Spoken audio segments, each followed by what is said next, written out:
Solte o bolaço, eu sou o Dieguinho. Bom, galera, tá entrando no ar o nosso primeiro vídeo do dia, como sempre, com muitas informações. Antes de qualquer coisa, desejo a vocês aí um ótimo feriado, que você descanse com a sua família.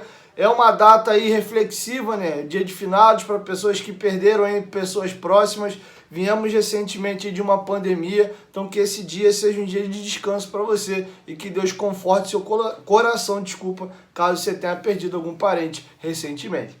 Fica aqui meu beijo e meu carinho a todos vocês, beleza? Deixa o dedo no like aí e segue a gente também lá no Instagram. Se for novo aqui no canal, não esquece de se inscrever, ativar o sininho das notificações. Pois bem, gostaria de refletir com vocês algumas situações aqui. Primeiro, vocês sabiam que contra o Ituano, o Vasco vai estar completando em sua história a partida de número 190 disputando a segunda divisão do futebol brasileiro? Isso diz muito sobre o que infelizmente virou nosso amado clube no século XXI. É a quinta vez que o Vasco está jogando a Série B e com uma possibilidade, né, 50-50 aí, de jogar a sexta e aumentar esse número aí de 190 para 228. Se Deus quiser, isso não vai acontecer, né? A gente vai subir, tem que ter fé, tem que ter esperança, mas olha, que momento do Clube de Regatas Vasco da Gama, cara. Que loucura. Se tu chega em 2000, depois do título da Mercosul e do Brasileiro, e fala, ó, nos próximos 20 anos, aí 22 anos, o Vasco vai jogar a Série B 5 vezes, vai ser rebaixado 4 e uma não vai conseguir subir, negue rir da tua cara. Mal comparando, é o que tu pegar o Flamengo hoje, ou o Palmeiras, que estão numa fase aqui, e tu fala, ó, daqui nos próximos 20 anos vai acontecer isso com esses dois times. O nego vai zombar na tua cara, e foi exatamente o que aconteceu com o Vasco. Mas vamos aos números. O GE fez um levantamento das campanhas do Vasco. Em 2009, o Vasco teve 76 pontos e a única vez que ele foi campeão da Série B. 22 vitórias, 10 empates e 6 derrotas. 58 gols o time fez e sofreu 29. Campanha de 2014, 63 pontos. Já diminuiu 13 pontos aí na brincadeira. 16 vitórias, 15 empates e 7 derrotas. Esse ano o time empatou demais. O problema não foi nem tanto as derrotas. O Vasco fez 50 gols e sofreu 36. Foi aquele desespero de trás do Joel Santana, naquela agonia, para ver se ele salva o time. O time estava claudicante na mão do Adilson Batista. E foi assim a temporada de 14. 2016, outra temporada que a gente sobe naquele, né, Deus nos acuda lá com o gol do Thales no final. A campanha que o Vasco vinha voando, né, 34 jogos invictos na temporada, campeão carioca, e depois time velho pra caramba, cheio de jogador veterano, o time foi arriando e só conseguiu subir na última rodada. 19 vitórias, 8 empates e 11 derrotas. O Vasco marcou 54 gols e sofreu 41. Campanha do ano passado, até aqui é a pior da história. 49 pontos ganhos, foram 13 vitórias, 10 empates e 15 derrotas. O Vasco mais perdeu do que ganhou e do que empatou também. Foi um negócio assim, bizonho. O Vasco marcou 43 gols e sofreu 52. Foi a primeira vez que o Vasco fechou a Série B com um saldo negativo. Na atual temporada, são 59 pontos ganhos, 16 vitórias, 11 empates e 10 derrotas. O Vasco marcou 47 gols e sofreu 36. Então, essa é a quinta Série B do Vasco. Esperamos nós que é a quinta e última, porque ninguém aguenta mais, ou pelo menos o vascaíno não aguenta mais. Os rivais estão adorando, né, ver o Vasco jogando aí a segunda divisão. Pois bem, falando sobre Vasco da Gama e Ituano, que é o confronto desse domingo, vou trazer para vocês uma estatística muito curiosa levantada pelos companheiros do Scout Vasco. Olha aonde estava o Vasco ao término do primeiro turno e aonde estava o Ituano. Ao fim do primeiro turno, o Ituano e o Vasco estavam separados por 15 pontos. Na última rodada, a diferença despencou para 2 pontos. Além disso, a equipe perdeu o artilheiro Rafael Elias, emprestado pelo Palmeiras, que foi negociado com o futebol dos Emirados Árabes.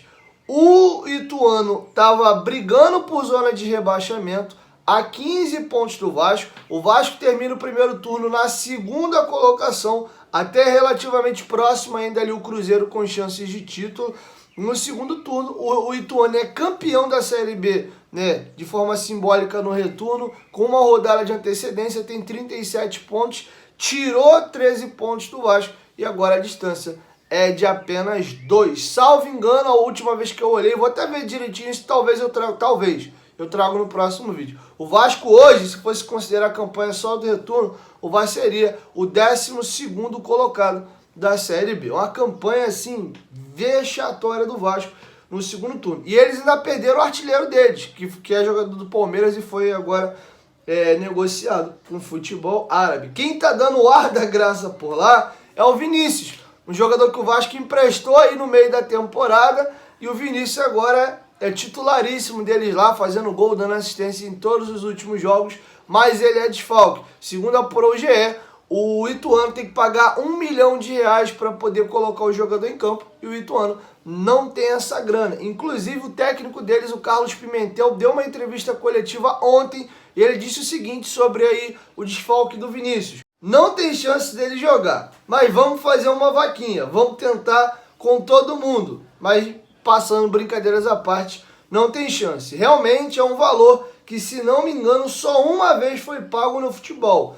O Vinícius Paiva é um menino de ouro, que continua nos ajudando na sessão de treinos, sabe o papel dele, está treinando a nossa defesa, continua com o otimismo e a irreverência dele, mas infelizmente para esse jogo não jogará. É uma perda significativa, mas a solução dos nossos problemas está sempre dentro do vestiário. Quem diria, hein, que o Vinícius, né, desprezado pelo Vasco, sem oportunidades, iria para o Ituano, que também não estava bem no campeonato e veio numa arrancada, e agora o Ituano tem reais chances de tomar a vaga do Vasco na última rodada, muito em função também da campanha que o Vinícius está fazendo por lá. O mundo dá volta, minha rapaziada, o mundo dá volta e prega das suas.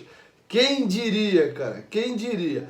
Pois bem, agora aproveitando, falando aí de o mundo prega das suas, do seu atual momento, Vasco e Ituano, a fase é ruim que todo urubu, né, quer posar um pouquinho sobre a carne podre do Vasco. E ontem nós tivemos a cerimônia do Paulistão, o sorteio dos grupos do Campeonato Paulista de 2023, e o Vampeta foi convidado para poder participar. E fazendo parte da cerimônia, ele comenta os grupos. O Ituano caiu no grupo do Corinthians. Ele vai dizer que os favoritos a passarem para as oitavas de final aí é o Corinthians e o Ituano. Ele vai aproveitar e vai dar essa agulhada aí no Vasco da Gama. Confere aí. Primeiro, dar os parabéns à equipe do Mirassol, né? Subiu para a Série B. E o Ituano, com certeza, superar o Vasco.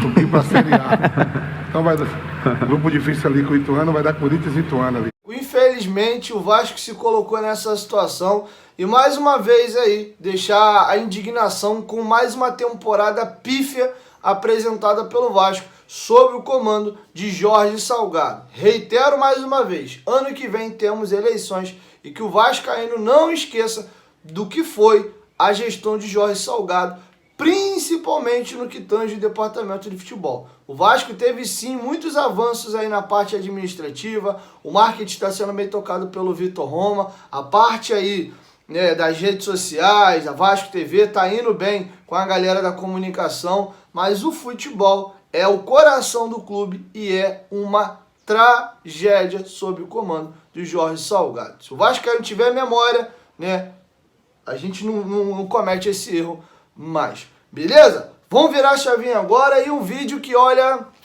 cortou meu coração. Ontem começou a rodar nas redes sociais um vídeo da própria família do Roberto Dinamite, postou do Roberto Dinamite no hospital, caminhando, fazendo ali o seu tratamento do câncer. O Roberto está bem abatido, está bem magrinho, mas o próprio filho do Roberto, o Rodrigo Dinamite, aproveitou para ir às redes sociais para comentar o vídeo. E eu vou trazer o relato do Rodrigo Dinamite, na sequência eu deixo com vocês o vídeo aí. Fala galera, sei que o vídeo assusta quem não convive com ele, mas estou aqui deixando a mensagem que ele está bem e fazendo o tratamento. A perda de peso é natural. Quem já teve sabe o que o tratamento não é fácil.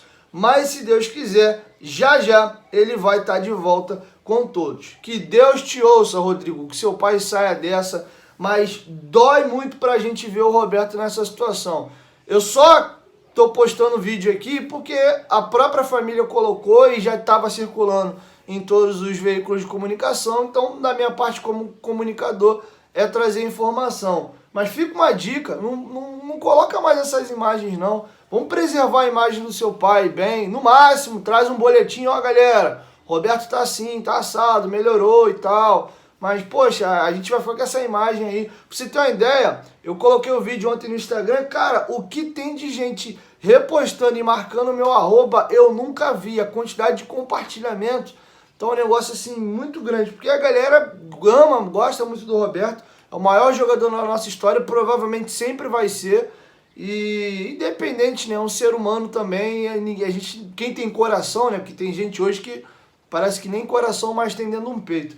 Mas são as imagens meio fortes. E assim eu encerro o vídeo hoje aqui. 1, 2, 3. Futebolaço, tamo junto, família. Boa, Bio! Se Deus quiser, cara, vai dar tudo certo. Você é um ser humano ímpar. Tive a honra de te conhecer. Tive com você pelo menos aí umas 3, 4 vezes. Você é um cara gigante, cara. Um beijão. Muito obrigado por tudo. Tamo junto. Aí o magrinho caminhando.